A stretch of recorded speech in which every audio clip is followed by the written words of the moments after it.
Anthony Albanese respond to the government's $2.4 billion coronavirus response plan. Let's take a look at what he had to say. The fact is, whilst we welcome any initiative by the federal government, it is of some concern that they are saying that today's announcements are demand-driven. What we need on this is to provide leadership, not complacency.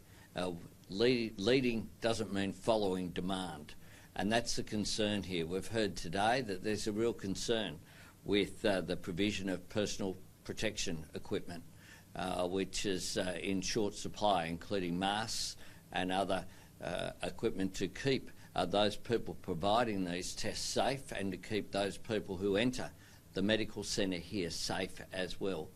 We need to make sure that the messages which go out are clear.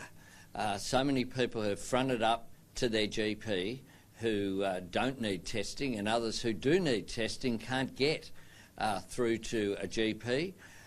We also have circumstances whereby you have to have visited particular countries.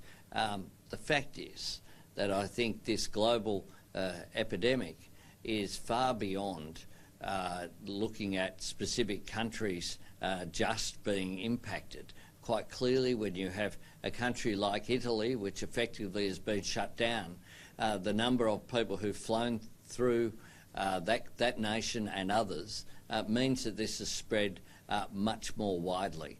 And the fact is also that for many nations who don't have a health system that is as sophisticated as ours, then it's clear that there are hidden figures out there from many nations in our region. And we need to make sure that everything the government does, it tries to get ahead of this. And Labor has been practical in the number of suggestions that we've put forward.